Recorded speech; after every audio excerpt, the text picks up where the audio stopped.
Assalamualaikum warahmatullahi wabarakatuh. Perkenalkan, nama saya Ainal Marziah dengan NIM 2203200027. Di video kali ini saya akan membahas mengenai pengenalan kepemimpinan. Nah, apa sih itu kepemimpinan? Kepemimpinan adalah kemampuan seseorang untuk mempengaruhi perubahan perilaku orang lain, baik langsung maupun tidak langsung, yang melekat pada diri seorang yang memimpin, yang dapat dilihat dari berbagai faktor, baik dari faktor internal maupun faktor eksternal. Setiap pemimpin harus memiliki keterampilan dalam memimpin, antara lain yaitu memiliki kelenturan budaya, keterampilan berkomunikasi, kreatif, dan memiliki motivasi untuk belajar dan memiliki keingintahuan yang besar terhadap pengetahuan dan keterampilan. Kepemimpinan merupakan inti dari manajemen. Ini berarti bahwa manajer akan dapat mencapai sasaran apabila dapat memimpin, dan kemampuan memimpin merupakan pintu terhadap keefektifan pribadi maupun organisasi. Ricky W. Griffin dalam Fahmi 2014 menyatakan bahwa pemimpin adalah individu yang mampu mempengaruhi perilaku orang lain tanpa harus mengandalkan kekerasan. Pemimpin adalah individu yang diterima oleh orang lain sebagai pemimpin. Kepemimpinan dapat terjadi di mana saja, asalkan seorang menunjukkan kemampuannya mempengaruhi perilaku orang lain ke arah tercapainya suatu tujuan tertentu yang diharapkan. Young dalam Kartosono mendefinisikan bahwa kepemimpinan adalah bentuk dominasi yang didasari atas kemampuan pribadi yang sanggup mendorong atau mengajak orang lain untuk berbuat sesuatu berdasarkan akseptasi atau penerimaan oleh kelompoknya, dan memiliki keahlian khusus yang tepat bagi situasi khusus. Di pengertian lain, kepemimpinan adalah suatu proses aktivitas untuk mempengaruhi dan mengorganisir orang lain ataupun kelompok dalam upaya penyusunan dan pencapaian tujuan organisasi. Ada kalanya kepemimpinan seseorang pemimpin sangat menonjol dan berkembang pada periode tertentu, sedangkan pada periode lain hal tersebut mulai memudar.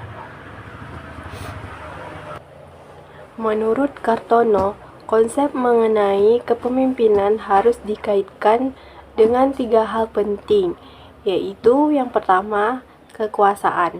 Kekuasaan adalah kekuatan, otoritas, dan legalitas yang memberikan wewenang kepada pemimpin untuk mempengaruhi dan menggerakkan bawahan untuk berbuat sesuatu.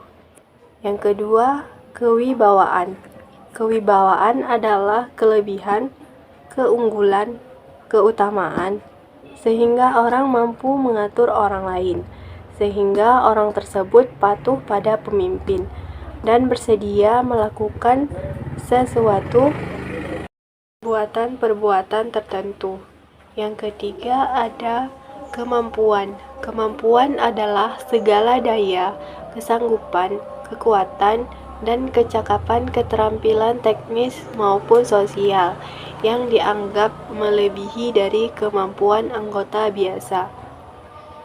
Ada 2 peran utama seorang pemimpin, yaitu menyelesaikan tugas dan menjaga hubungan yang efektif. Kemudian, kedua peran utama tersebut dibagi ke dalam 3 tuntutan yang harus dipenuhi oleh pemimpin, yaitu antara lain yang pertama, tuntutan tugas, yakni menyelesaikan pekerjaan. Yang kedua, tuntutan kelompok, yakni membangun dan menjaga semangat kelompok. Dan yang ketiga, tuntutan individu, yakni menyelaraskan tuntutan individu, tugas, dan kelompok. Selanjutnya, tugas kepemimpinan. Kepemimpinan merupakan suatu hal yang terpenting dalam sebuah organisasi dalam melaksanakan tujuan pelaksanaan organisasi. Tujuan kepemimpinan meliputi dua bidang utama, yakni pencapaian tujuan birokrasi dan kekompakan orang yang dipimpin. Tugas kepemimpinan yang berhubungan dengan kelompok yaitu yang pertama, memulai atau initiating, yaitu usaha untuk mengarahkan kelompok untuk melakukan sesuatu. Yang kedua, mengatur atau regulating, yaitu tindakan untuk mengatur arah atau langkah yang akan dijalankan oleh sebuah organisasi. Selanjutnya yaitu memberitahu atau informating, yaitu kegiatan untuk melakukan informasi, data, fakta, pendapat para anggota, dan meminta dari mereka yang diperlukan. Kemudian mendukung atau supporting. Hal ini bertujuan untuk memberikan motivasi ataupun dorongan dalam melaksanakan tugas. Kemudian menilai atau evaluating, yaitu mengevaluasi seluruh kegiatan yang telah dilakukan dalam mencapai tujuan tertentu dan memberikan arahan serta gambaran kerja. Selanjutnya, menyimpulkan atau summarizing, yaitu kegiatan mengumpulkan dan merumuskan gagasan, pendapat, dan usulan yang muncul, menyingkat dan menyimpulkan secara rinci dan akurat untuk melakukan tujuan organisasi. Yang berikutnya yaitu tujuan kepemimpinan. Nah, di sini saya akan menjelaskan tujuan dari kepemimpinan tersebut. Nah, membantu terciptanya suatu iklim sosial yang baik. Kepemimpinan dalam organisasi memiliki tujuan untuk membantu terbentuknya suatu iklim sosial yang baik. Iklim sosial juga mempengaruhi kinerja dan kenyamanan setiap anggota yang terdapat di dalam kelompok. Iklim sosial merupakan suatu konsep yang abstrak dan berada di dalam organisasi. Meski abstrak, tapi dapat dirasakan pengaruhnya. Iklim sosial bisa menentukan kesejahteraan psikologis seseorang bersangkutan dan tercapai tidaknya tujuan organisasi. Iklim sosial perlu dibangun untuk bisa membawa pengaruh secara optimal terhadap pertumbuhan dan pengembangan personal, khususnya terhadap setiap individu yang diinginkan dalam suatu organisasi. Kemudian membantu kelompok dalam menetapkan prosedur-prosedur kerja. Kepemimpinan yang ada dalam sebuah organisasi memiliki tujuan untuk membantu menetapkan prosedur kerja yang harus dipatuhi setiap anggotanya. Prosedur kerja merupakan tahapan yang urut dengan tujuan, upaya aktivitas yang urut dengan tujuan, supaya aktivitas yang dikerjakan bisa berjalan dengan lancar. Munculnya tahapan membuat setiap anggota dalam organisasi tidak bingung melaksanakan tugas. Kemudian membantu kelompok untuk mengorganisasi diri. Kepemimpinan dalam organisasi memiliki fungsi membantu melakukan organisir setiap anggota dalam mengatasi diri sendiri. Melakukan organisasi pada diri sendiri dalam artinya mengatur dan menyusun setiap bagian dalam organisasi, baik orangnya maupun yang lain, sehingga menjadi kesatuan. Mengkoordinir yang berarti suatu bagian integral dari seluruh fungsi manajerial dan menjadi inti dari ilmu manajemen. Koordinasi secara etimologis berarti kegiatan penertiban, mengatur atau menciptakan segala sesuatu agar berjalan lancar secara bersamaan. Sementara koordinasi merupakan tindakan pengaturan elemen yang sangat kompleks. Mengambil keputusan sama dengan kelompok. Kepemimpinan dalam sebuah organisasi mampu membantu dalam mengambil sikap dan keputusan bersama untuk keberlangsungan organisasi. Pembuatan keputusan merupakan bagian kunci dalam kepemimpinan dengan peran penting, khususnya saat pemimpin melaksanakan fungsi perencanaan yang menyangkut dengan keputusan penting. Pengambilan keputusan bisa dianggap sebagai hasil atau keluaran dari proses mental, sehingga kognitif dengan bawaan pada pemilihan suatu jalur tindakan antara beberapa alternatif yang tersedia. Dalam proses pengambilan keputusan selalu menghasilkan satu pilihan akhir, kemudian dibuat mencapai tujuan lewat pelaksanaan dan tindakan. Selanjutnya, memberi kesempatan kepada kelompok untuk belajar dari pengalaman. Kepemimpinan dalam sebuah organisasi, kelompok, dan perusahaan memberi tujuan berupa kesempatan pada kelompok tersebut untuk bisa mengambil pelajaran dari pengalaman. Kesempatan menjadi sebuah waktu dengan keterkaitannya terhadap keleluasaan, peluang, dan sebagainya. Selain itu, juga memiliki makna sebagai waktu yang diberikan memperbaiki sesuatu. Berikutnya ada fungsi kepemimpinan. Yang pertama, fungsi instruktif. Fungsi ini bersifat perintah, suatu perintah kepada orang atau anggota kelompok dengan jelas hingga yang diberi perintah melaksanakan tugas dengan baik dan benar. Fungsi instruktif memposisikan pemimpin sebagai pengambil keputusan serta pemberi pengambilan keputusan, serta memberi tugas kepada para anggota. Sementara anggota hanya bertugas menjalankan instruksi yang diberikan. Kemudian ada fungsi konsultatif. Fungsi konsultatif bersifat dua arah, terkait gaya kepemimpinan yang menganut kebiasaan mendengar pendapat dan pertimbangan anggota organisasi ataupun bawahan melakukan konsultasi dengan pemimpin dalam mencari solusi terbaik, mencari tujuan bersama.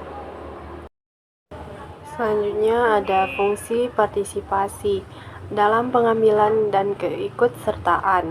Partisipasi mengarah pada keterlibatan mental dan emosi seseorang dalam mencapai sebuah tujuan dan adanya pertanggungjawaban di dalamnya. Partisipasi merupakan bentuk demokrasi. Orang-orang diikutsertakan dalam suatu perencanaan dan pelaksanaan. Fungsi ini menempatkan pemimpin mampu mendorong semua anggota atau pengikutnya untuk dapat berpartisipasi dan memberikan inisiatif dalam proyek bersama. Fungsi partisipasi dalam kepemimpinan dapat membuat anggota organisasi dalam suatu organisasi ataupun perusahaan tak hanya sekedar mendengar dan menjalankan, serta pengambilan dalam proses pencapaian tujuan. Kemudian ada fungsi delegasi. Fungsi delegasi memiliki arti perwakilan, putusan dengan proses penunjukan secara langsung maupun musyawarah. Penunjukan yang tujuannya mengutus seseorang menjadi perwakilan suatu kelompok atau organisasi. Kepemimpinan dengan fungsi delegasi memuat pemimpin mendelegasikan suatu wewenang kepada orang lain atau anggota yang sesuai. Kemudian ada fungsi pengendalian.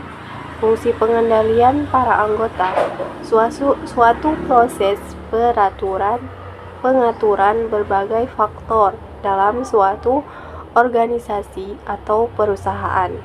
Hal ini agar pelaksanaan harus sesuai dengan perencanaan. Fungsi pengendalian dalam kepemimpinan memiliki dalam arti pemimpin mengendalikan semua aktivitas atau pekerjaan. Hal ini agar pengerjaan dan penyelesaian efektif untuk mencapai tujuan. Selanjutnya, fungsi kepemimpinan dalam organisasi. Yang pertama yaitu untuk mencapai tujuan. Kepemimpinan dalam organisasi sangat dibutuhkan dalam mencapai tujuan dengan tepat dan efisien. Meskipun tanpa adanya seseorang yang memiliki jiwa kepemimpinan, membuat suatu organisasi akan sulit mencapai tujuan. Tak ada sosok yang membantu mengarahkan, menyatukan, kemudian menjadi pedoman. Tujuan menjadi penjelasan secara luas dari visi dan misi yang akan dicapai oleh sebuah organisasi atau perusahaan. Tujuan sebagai kuantitatif yang menjadi tolak ukur keberhasilan kinerja bisnis lewat kesimpulan yang diambil.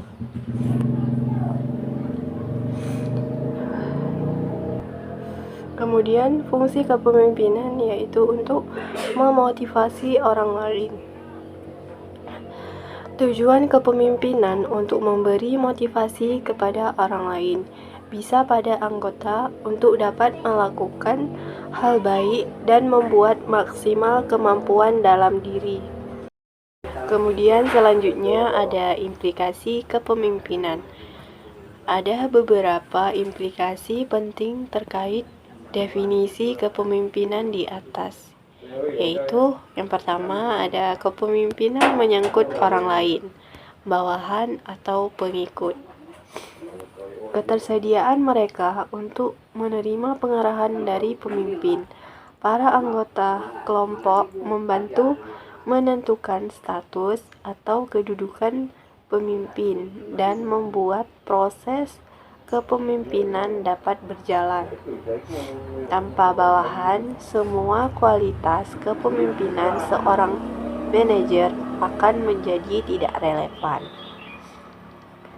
Kedua, kepemimpinan menyangkut suatu pembagian kekuasaan yang tidak seimbang di antara para pemimpin dan anggota kelompok. Para pemimpin mempunyai wewenang untuk mengarahkan berbagai kegiatan para anggota kelompok, tetapi para anggota kelompok tidak dapat mengarahkan kegiatan-kegiatan pemimpin secara langsung, meskipun dapat juga melalui sejumlah cara secara tidak langsung. Yang ketiga, selain dapat memberikan pengarahan kepada para bawahan ataupun pengikut, pemimpin dapat juga mempergunakan pengaruh. Dengan kata lain, para pemimpin tidak hanya dapat memerintah bawahan apa yang harus dilakukan, tetapi juga dapat mempengaruhi bagaimana bawahan melaksanakan perintahnya. Sebagai contoh, seorang manajer dapat mengarahkan seseorang bawahan untuk melaksanakan suatu tugas tertentu tetapi dia dapat juga mempengaruhi bawahan dalam menentukan cara bagaimana tugas itu dilaksanakan dengan tepat. Selanjutnya yaitu sumber-sumber kekuasaan dalam kepemimpinan. Seorang pemimpin dalam menjalankan tugas hendaknya memiliki kekuasaan yang dapat mempengaruhi pegawainya agar mengikuti arahan demi pencapaian tujuan bersama. Berikut ini saya akan menyampaikan beberapa sumber kekuasaan menurut para ahli. Sumber kekuasaan menurut Thoha adalah sebagai berikut. Yang pertama, kekuasaan keahlian atau expert power. Kekuasaan ini ada sebagai akibat dari keahlian atau kepakaran yang dimiliki oleh seorang pemimpin. Kekuasaan ini didasarkan pada pengetahuan, keahlian, kecakapan, dan kemampuan seseorang dalam suatu bidang tertentu. Yang kedua, kekuasaan legitimasi atau legitimate power. Seseorang akan memiliki kekuasaan legitimasi bila orang tersebut memiliki jabatan tertentu. Semakin tinggi jabatan yang dimiliki, maka semakin besar kekuasaan atau pengaruh yang dimilikinya. Seorang pemimpin yang memiliki kekuasaan legitimasi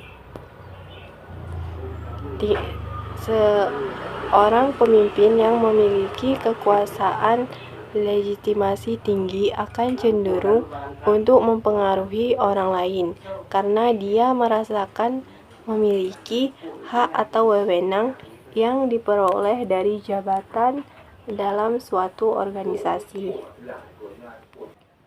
Yang ketiga ada kekuasaan referensi atau reference power.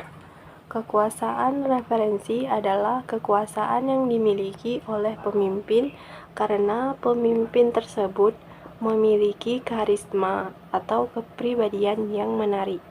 Dengan demikian, pemimpin yang memiliki kepribadian menarik akan mampu mempengaruhi bawahannya. Yang keempat ada kekuasaan penghargaan atau reward power. Kekuasaan penghargaan adalah kekuasaan yang dimiliki pemimpin bersumber dari kemampuan pemimpin untuk memberikan hadiah, penghargaan atau upah kepada bawahannya sehingga semangat kerja bawahannya bisa meningkat. Yang kelima ada kekuasaan paksaan atau coercive power. Kekuasaan paksaan adalah kekuasaan yang dimiliki oleh seorang pemimpin karena pemimpin tersebut memiliki posisi yang kuat. Kekuasaan ini bertentangan dengan kekuasaan penghargaan karena kekuasaan penghargaan memberikan hadiah atau penghargaan, sedangkan kekuasaan paksaan memberikan hukuman atau punishment atas kinerja yang buruk dari bawahannya. Setiap pemimpin tentu terus berhati-hati dalam menggunakan kekuasaan ini, karena pada prinsipnya tidak ada orang yang menginginkan mendapatkan hukuman. Sama halnya dengan pendapat Thoha, Gordon mengemukakan sumber kekuasaan yang hampir sama, yaitu sebagai berikut. Yang pertama, kekuasaan paksaan atau coercive power. Kekuasaan berasal dari ketakutan pihak lain akan hukuman yang diberikan pemimpin kepada mereka yang tidak patuh terhadap apa yang dikehendakinya. Di sini, pemimpin memberikan sanksi atas tindakan yang tidak sesuai kehendaknya. Kekuatan dari kekuasaan ini terletak pada beratnya hukuman dan kemungkinan untuk menghindari hukuman tersebut. Kemudian ada kekuasaan legitimasi. Kekuasaan yang lahir dari kedudukan formal seseorang dalam organisasi. Jabatan formal yang dimiliki pemimpin dapat mempengaruhi bawahannya untuk patuh. Kekuatan kekuasaan ini adalah sumber otoritas. Kemudian kekuasaan keahlian muncul karena seseorang memiliki keahlian atau kemampuan khusus. Di sini, bawahan akan patuh dengan apa yang dikatakan pemimpin, karena apa yang dimilikinya membantu dan bermakna bagi mereka. Bukti dari kekuasaan ini adalah keahlian seseorang dapat terlihat dari ijazah, lisensi, dan piagam penghargaan. Kemudian ada kekuasaan penghargaan. Kekuasaan yang berasal dari kemampuan seseorang pemimpin untuk memberikan penghargaan yang merupakan sesuatu yang berarti dan dibutuhkan kepada mereka yang membutuhkan. Kekuasaan ini berkaitan dengan kemampuan seorang pemimpin untuk mempengaruhi bawahan dengan memberikan ganjaran atas perilaku mereka yang positif atau sesuai kehendak pemimpin. Bentuk kekuasaan penghargaan terhadap bawahan adalah wewenang memberikan kenaikan gaji, perkembangan karir, bonus, atau insentif ekonomi yang pantas bagi bawahan.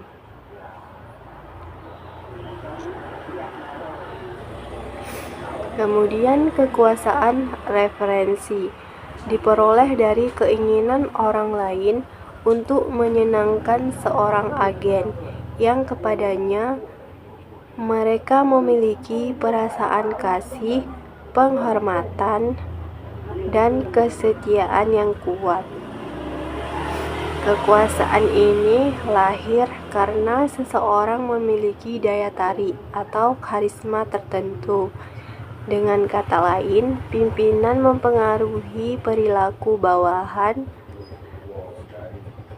berdasarkan kegemaran dan identifikasi diri bawahan dengan pimpinannya.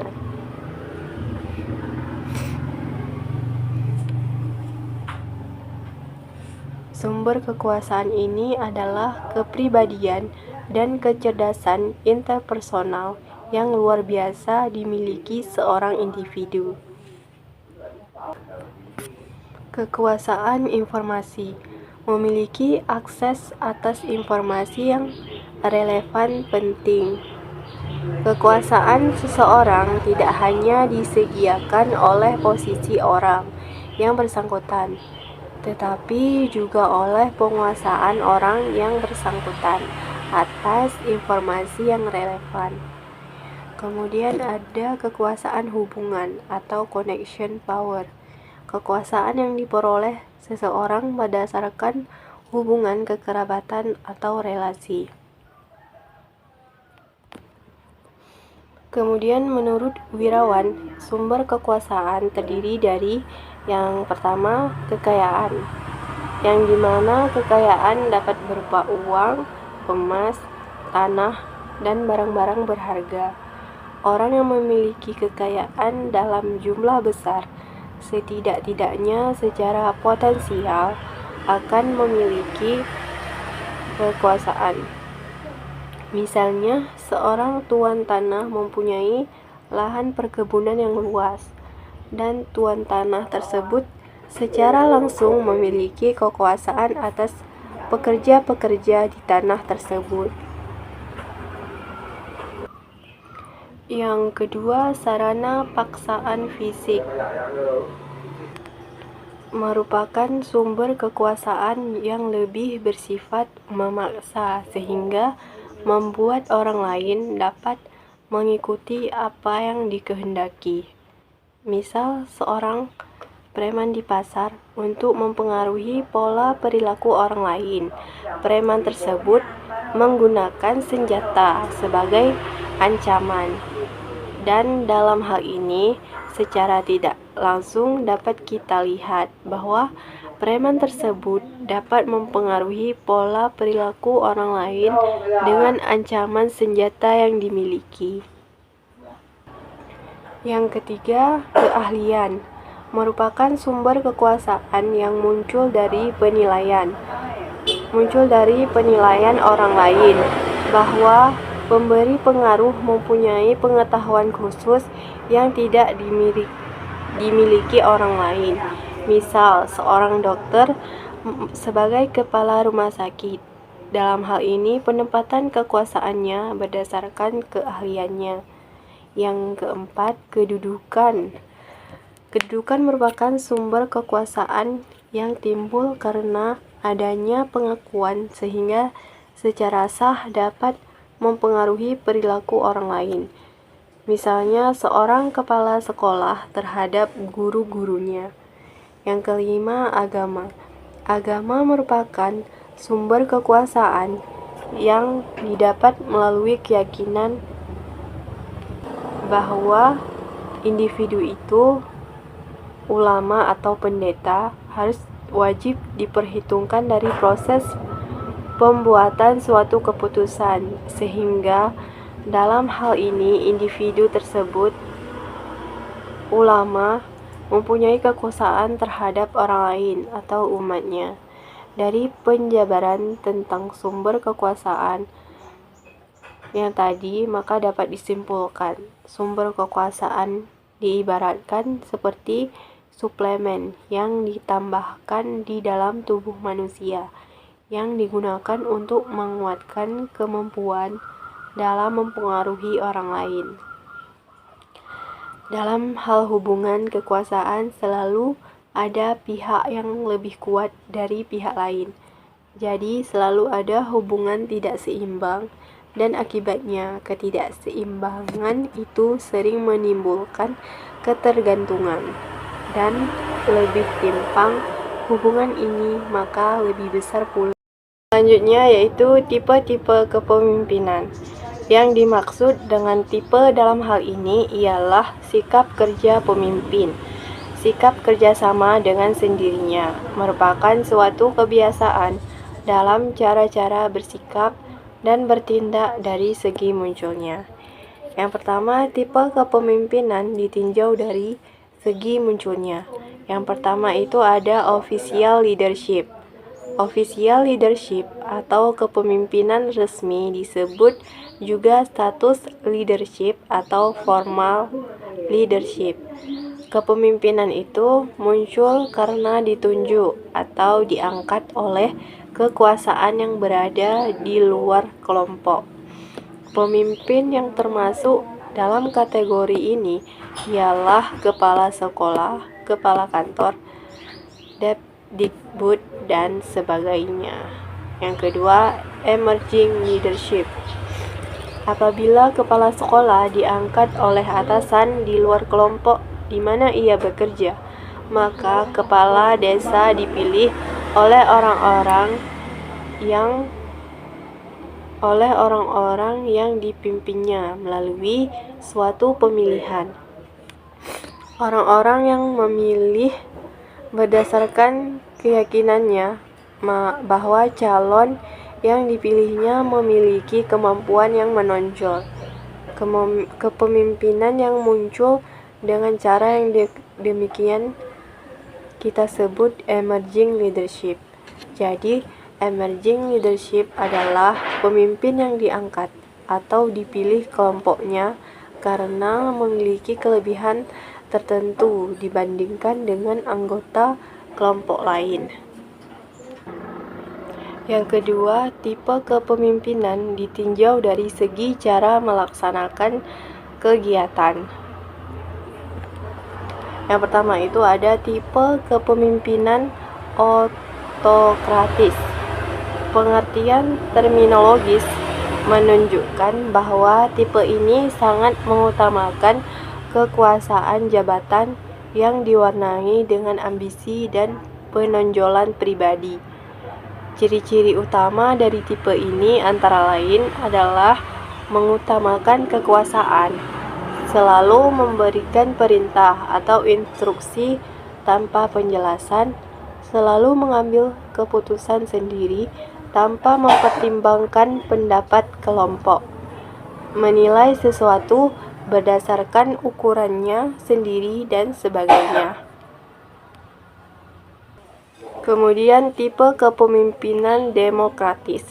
Secara terminologis, tipe ini menunjuk pada pengertian penggunaan asas demokrasi dalam kepemimpinan. Karena itu, tipe kepemimpinan demokratis dengan sendirinya menggunakan prinsip musyawarah untuk mufakat dalam segala proses kepemimpinan, antara lain dalam mengambil keputusan, merumuskan kebijakan, mengutamakan persuasi dalam hal memerintah, dan sebagainya.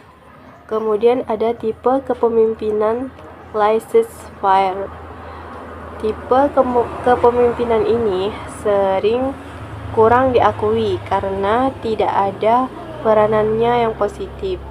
Akan tetapi, dalam kelompok tertentu, tipe ini ada karena adanya seseorang yang menduduki posisi pemimpin, walaupun tidak memainkan peranan sebagaimana mestinya. Demikian pula dari pihak kelompok mengakuinya demikian, tanpa harapan dan tanpa mengacaukannya pula. Para pemimpin yang memainkan tipe ini mungkin disebabkan oleh dua hal, yaitu karena situasi kelompok yang mengakibatkan ia takut mempengaruhinya, kemudian karena mengalami frustasi karena situasi kelompok atau keadaan pribadi. Ciri-ciri dari tipe ini adalah adanya kebebasan yang berlebih-lebihan tanpa kebijakan umum dan keputusan yang mengikat serta menurunnya modal kerja disiplin. Kemudian ada tipe pseudo-demokratis.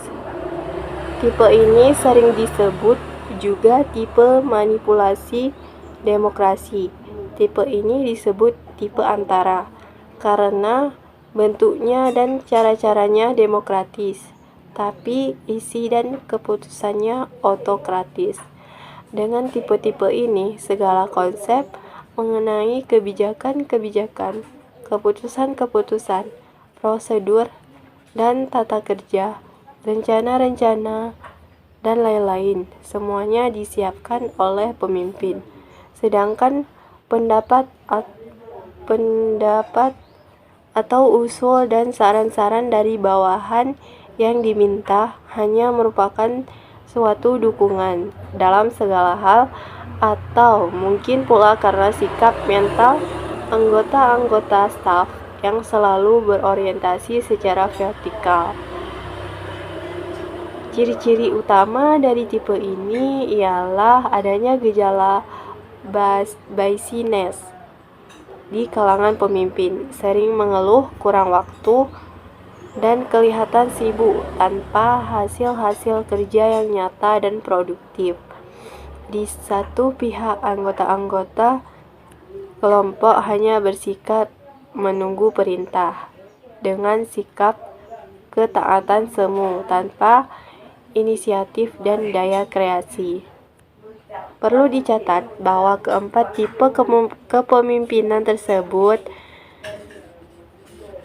hampir tidak pernah nampak dan bentuknya yang murni pada seorang pemimpin atau sekelompok pemimpin. Ini disebabkan oleh pengaruh situasi dalam kepemimpinan, sehingga dalam penampilannya, tipe-tipe ini selalu nampak secara berganti-ganti. Walaupun salah satu atau beberapa tipe kelihatan lebih dominan daripada tipe lainnya.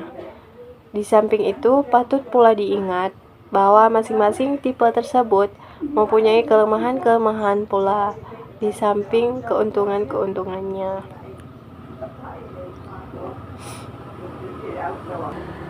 Menurut Erich Fromm, yang pertama, tipe bertahan atau serba terima.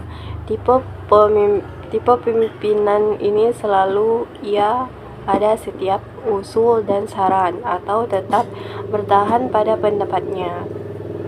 Kemudian tipe menimbun atau tertutup, selalu ia pada usul dan saran orang lain tanpa mengemukakan pendapatnya sendiri. Selanjutnya, tipe marketing, selalu memandang staf sebagai tenaga atau barang dagangan. Kemudian tipe agresif dan eksplosif atau menyerang dan mengisap. Kemudian tipe produktif, selalu mengembangkan atau memajukan staf atau bawahan. Yang ketiga itu ada tipe kepemimpinan ditinjau dari segi peranan yang dimainkan. Yang pertama, kepemimpinan nomotetik, yaitu kepemimpinan yang mengutamakan kepentingan umum kelompok daripada kepentingan perorangan atau pribadi. Tipe kepemimpinan yang demikian sangat tepat pada masyarakat yang memiliki sifat gotong royong yang murni. Seluruh perhatian dan tindakan pemimpin selalu tertuju pada kepentingan bersama. Yang kedua ada kepemimpinan ideografis. Tipe kepemimpinan ini umum menitik beratkan pada kepentingan perseorangan dengan mengabaikan kepentingan umum. Dalam kehidupan sehari-hari, tipe kepemimpinan ini hidup dengan subur di negara-negara liberal, di mana setiap orang mendapat kesempatan bersaing yang seluas-luasnya, sehingga kepentingan individu diutamakan dengan mengorbankan kepentingan bersama. Sedangkan pada negara-negara demokrasi murni, di mana sangat mempertentangkan pendapat dan kepentingan kelompok, maka kepentingan ideografis tidak dapat dijalankan. Selanjutnya ada kepemimpinan transaksi. Yang dimaksud dengan kepemimpinan yang transaksi ialah tipe kepemimpinan yang merupakan kompromi antara kepemimpinan nomonetik dengan kepemimpinan ideografis, atau dengan singkat kepemimpinan kompromis. Pada negara-negara yang sedang berkembang yang mengembangkan sistem demokratis dalam perintahnya, seperti Indonesia, Filipina, dan negara-negara lain di Asia. Tipe kepemimpinan transaksi merupakan tipe kepemimpinan yang perlu dikembangkan. Hal ini sesuai dengan pandangan masyarakat yang sedang berkembang terhadap bentuk kepemimpinan yang diharapkan. Kepemimpinan kompromis memperhatikan kepentingan umum tanpa mengorbankan kepentingan pribadi, atau sebaliknya, memperhatikan kepentingan pribadi tanpa mengorbankan kepentingan umum. Atau dengan kata lain, dapat dikatakan bahwa kepemimpinan kompromis ini mementingkan kepentingan umum bagi tercapai atau terpenuhinya kepentingan pribadi.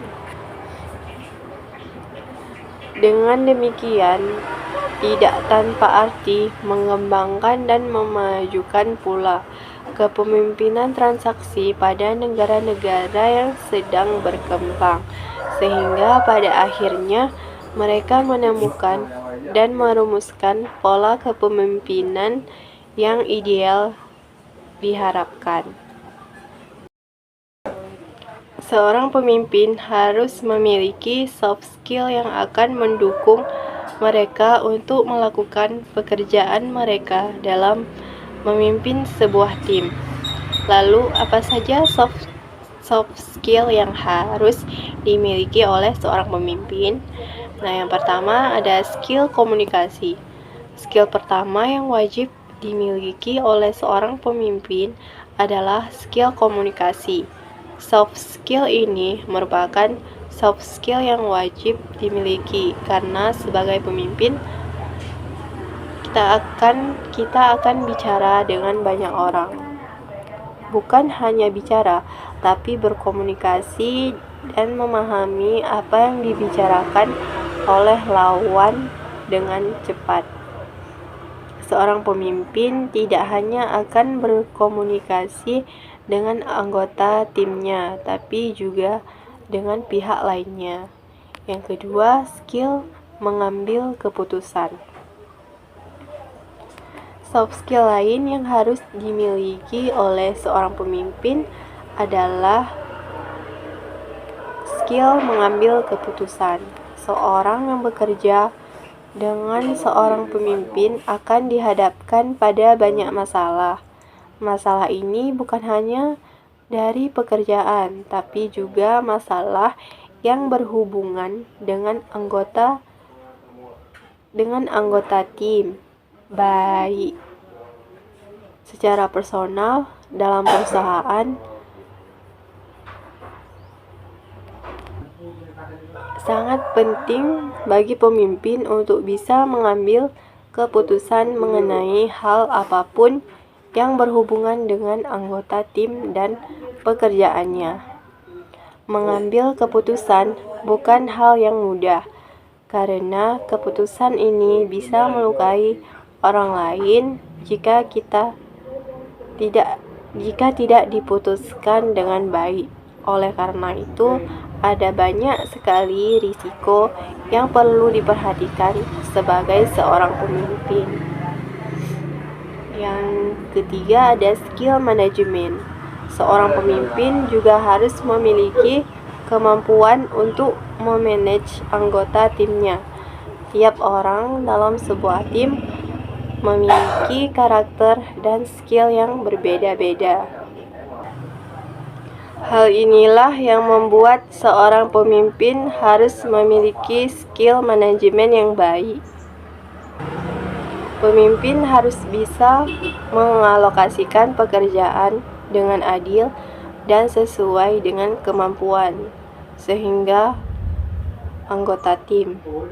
Yang keempat, skill problem solving.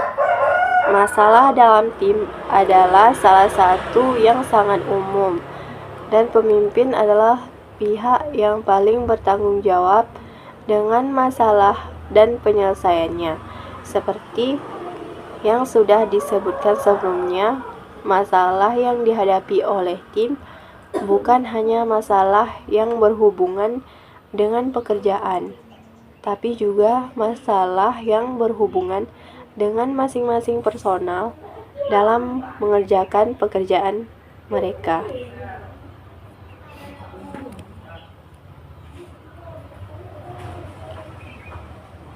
Setiap masalah pasti memiliki penyelesaiannya, dan tidak setiap orang memiliki kemampuan untuk menyelesaikan masalah dengan baik.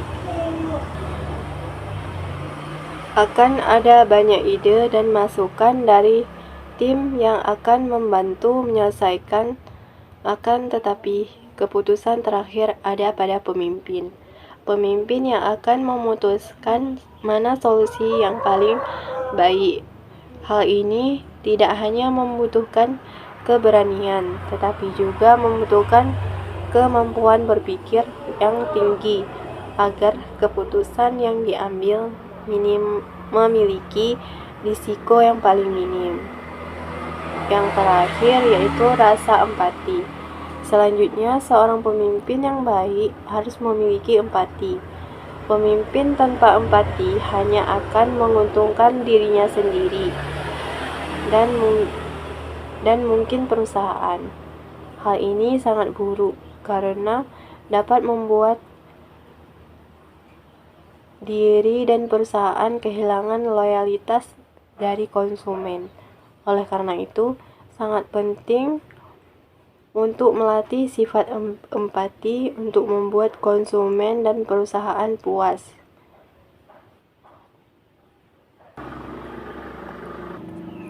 Kemudian selanjutnya saya akan membahas ciri-ciri karakter pemimpin yang ideal dan yang tidak ideal. Seorang pemimpin adalah individu dengan jiwa yang terlatih dan mampu melatih individu-individu lain untuk mewujudkan visi yang bersifat seragam. Seorang pemimpin diharuskan mampu melibatkan diri dalam unsur keberagaman sifat anggota yang menjadi tanggung. Pemimpin yang ideal adalah pemimpin yang mampu membawa misi kelompoknya ke arah yang baik dan tetap teguh merangkul semua anggota kelompok. Pemimpin ideal adalah pemimpin yang cerdas. Kecerdasan adalah titik tentu yang idealnya harus dimiliki oleh seorang pemimpin. Kecerdasan merupakan poin utama yang menentukan seberapa baik langkah yang diambil oleh seorang pemimpin jika dihadapkan oleh suatu masalah kelompok. Pemimpin ideal adalah pemimpin yang cerdas dalam membawa diri, yang didukung dengan keunggulan berpikir dan peka terhadap hal-hal di sekitar. Dalam menjalankan tugasnya, seorang pemimpin yang ideal akan mampu berpikir luas dan memiliki ide-ide segar untuk keberlangsungan kepentingan kelompoknya. Kemudian, pemimpin ideal adalah pemimpin yang berinisiatif. Tidak hanya cerdas, pemimpin yang ideal adalah pemimpin yang berani berinisiatif jika dihadapkan dengan suatu masalah. Inisiatifme diri jelas dibutuhkan oleh seorang pemimpin demi terciptanya solusi yang bersifat nyata dan menjanjikan. Pemimpin yang berinisiatif adalah pemimpin yang mampu menggerakkan dirinya sendiri terlebih dahulu untuk memulai segala sesuatunya tanpa adanya paksaan. Dengan sifat inisiatif yang ada dalam diri pemimpin, kekuatan diri dari setiap anggota untuk menjalankan misi kelompok pun akan terjamin dengan baik. Pemimpin ideal adalah pemimpin yang bertanggung jawab.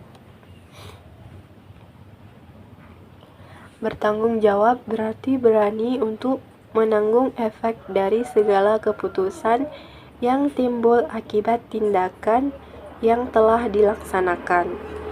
Selain cerdas dan berinisiatif, seorang pemimpin yang ideal tentunya memiliki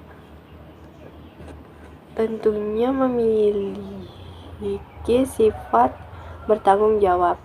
Pengambilan keputusan terhadap cara kerja dan pelaksanaan misi suatu kelompok tentunya diputuskan dengan tidak tergesa-gesa. Pemimpin yang bertanggung jawab adalah pemimpin yang tetap teguh dan mampu berpikir taktis untuk menerima segala risiko yang timbul dari keputusan yang diambil. Pemimpin ideal adalah pemimpin yang dapat dipercaya. Karakter yang satu ini tentunya timbul dari seberapa berhasilnya seorang pemimpin dalam menggerakkan anggotanya dan bijak dalam mengambil keputusan. Pemimpin ideal adalah pemimpin yang tanpa perlu berpikir ulang. Anggotanya akan dengan kesungguhan hati mampu mempercayai pemimpin tersebut untuk mengambil keputusan. Pemimpin yang dapat dipercaya adalah pemimpin yang mampu mendamaikan hati semua anggota. Dengan pemimpin yang dapat dipercaya, setiap anggota akan merasa lebih terpacu untuk menyatukan hati dan menciptakan keseragaman kelompok demi terciptanya keutuhan. Pemimpin ideal adalah pemimpin yang jujur. Kejujuran dalam diri seorang tentunya menjadi poin khas yang harus dimiliki oleh seorang manusia, terutama oleh seorang pemimpin. Pemimpin yang jujur menjanjikan keterbukaan dan keluasan dalam memberikan segala informasi yang mencakup kepentingan kelompok. Kejujuran yang ada dalam diri seorang pemimpin akan menjadi ciri khas tersendiri yang mampu diandalkan oleh anggota. Pemimpin ideal dengan tingkat kejujuran tinggi akan mendapatkan kepercayaan yang luas dari kelompoknya. Kemudian pemimpin ideal adalah pemimpin yang rela berkorban. Rela berkorban berarti rela menerjunkan diri dalam kepentingan kelompoknya dibandingkan dengan kepentingan pribadi. Pemimpin yang rela berkorban akan mampu memfokuskan diri untuk mencapai visi kelompok secara detail. Sifat rela berkorban ini pun tentunya harus didasari dengan kecerdasan dan kebijakan dari seorang pemimpin. Pemimpin ideal yang rela berkorban akan mampu mengambil keputusan secara tepat tanpa merugikan banyak pihak. Kemudian pemimpin yang ideal adalah pemimpin yang dicintai dan mencintai kelompoknya pula. Cinta hadir dalam diri seorang pemimpin yang ideal dan juga kelompoknya yang dipimpinnya. Segala bentuk tingkah laku yang hadir dari seorang pemimpin yang ideal akan selalu diiringi dengan unsur cinta yang akan meminimalisir bentuk kecurangan juga hal-hal buruk lainnya. Kelompok yang dipimpinnya pun akan mampu mencintai pemimpin tersebut tanpa adanya unsur paksaan yang berlebih. Pemimpin yang ideal jelas akan mampu menciptakan tindakan dengan cinta yang terkoordinir, rapi, dan kemajuan. Tidaklah mudah menjadi seorang pemimpin, karena mereka harus memiliki sejumlah kualitas tertentu. Kalau seorang pemimpin salah dalam bertindak, maka bawahan bisa saja langsung menganggap buruk. Nah, berikut ini adalah ciri-ciri pemimpin yang tidak ideal. Yang pertama, hanya memerintah. Menjadi pemimpin bukan berarti bisa seenaknya saja memerintah. Sebaliknya, hal yang harus dilakukan seorang pemimpin yang benar yaitu harus bisa menciptakan komunikasi yang baik dengan tim atau orang yang dipimpinnya demi mencapai visi dan misi yang telah ditentukan. Komunikasi di sini artinya komunikasi dua arah, sehingga bawahan bisa menyampaikan pendapat dan bukan sekedar menerima perintah. Kemudian, pemimpin yang jarang diskusi. Pemimpin yang buruk biasanya jarang berdiskusi dengan bawahannya, tapi dia menuntut timnya untuk solid. Padahal solid tidaknya sebuah tim juga dinilai dari adanya komunikasi yang baik antara atasan dengan bawahan.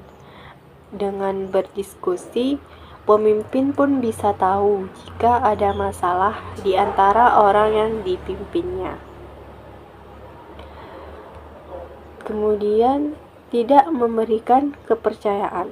Seorang pemimpin yang baik bisa memberikan kepercayaan pada timnya untuk bekerja. Hal ini juga berguna untuk meningkatkan rasa percaya diri timnya. Sebaliknya, pemimpin yang buruk tidak mampu memberikan kepercayaan itu. Akibatnya akan muncul rasa tak percaya di antara atasan dan bawahannya. Kemudian tidak memberikan pujian. Tak sedikit atasan di kantor, perusahaan atau lembaga yang merasa enggan untuk memuji bawahannya. Padahal hal tersebut sekali-kali perlu dilakukan demi memberikan penghargaan pada bawahannya. Ini yang membuat mereka bisa termotivasi untuk menjadi tim yang lebih baik dan maju. Kemudian konflik. Apabila bawahan ditegur oleh atasan dari divisi lain, jangan hanya diam saja dan membiarkan bawahan menghadapinya sendirian.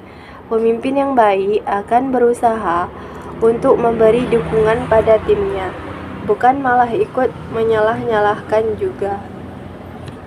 Tidak terbuka.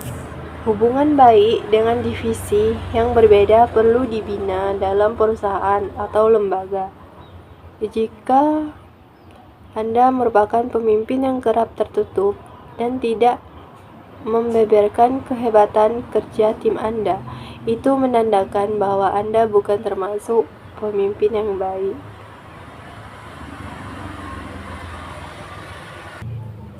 Kemudian tidak bertanggung jawab. Jika Anda selalu menyerahkan tugas pada bawahan, padahal seharusnya pekerjaan tersebut dikerjakan oleh Anda, itu membuktikan bahwa Anda bukanlah pemimpin yang baik. Pemimpin yang benar akan bertanggung jawab dengan pekerjaannya, bukan malah menyuruh bawahan untuk menyelesaikannya.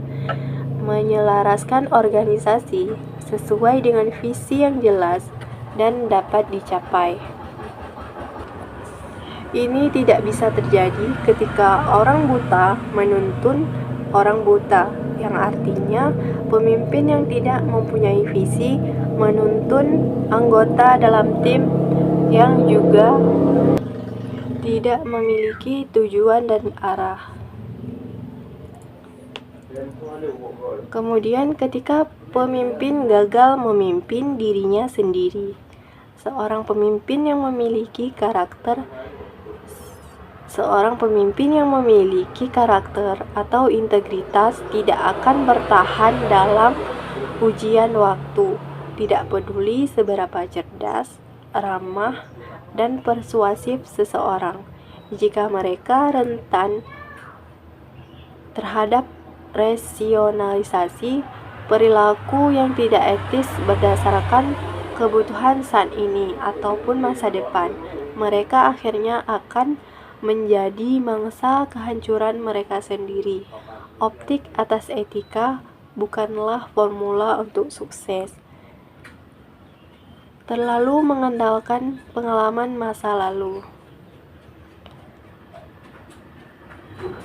Pemimpin cenderung mengandalkan pengalaman masa lalu yang tampaknya berguna tetapi sebenarnya berbahaya karena tidak benar-benar cocok dengan situasi saat ini dan itu tidak akan menjadi bermanfaat.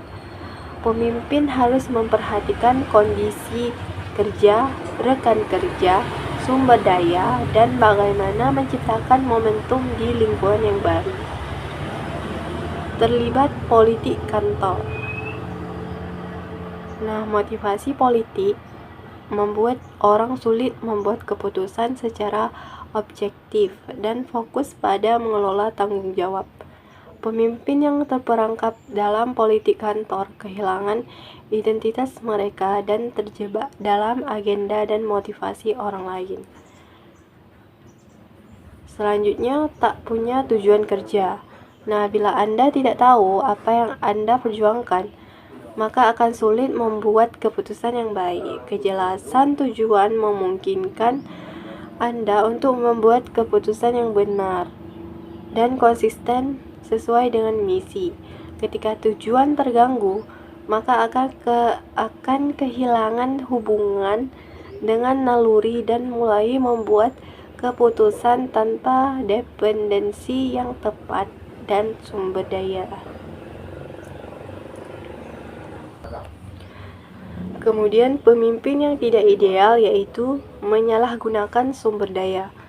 Memimpin bukan hanya tentang memotivasi orang dan tim inspirasi, tetapi juga mengharuskan untuk mengetahui alat dan sumber daya yang tersedia dan atau yang harus diperoleh untuk bersaing. Pemimpin yang membuat keputusan baik terus meningkatkan pedoman sumber daya. Mereka memperkuat kemampuan untuk mendapatkan akses ke informasi yang benar, statistik, tren, dan hal lainnya yang tersedia dari luar dan dalam kantor ataupun perusahaan.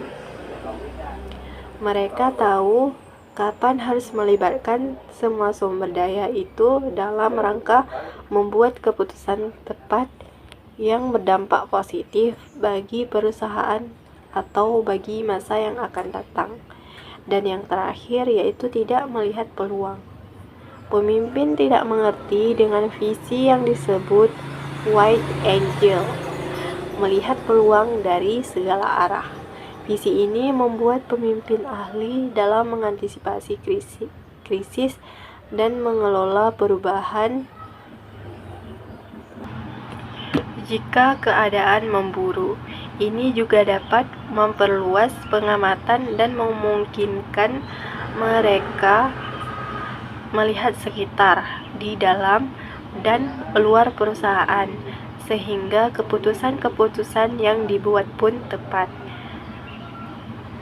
Kemudian tidak percaya diri. Pemimpin yang tidak percaya diri sering menjadi putus asa dan membuat keputusan tiba-tiba.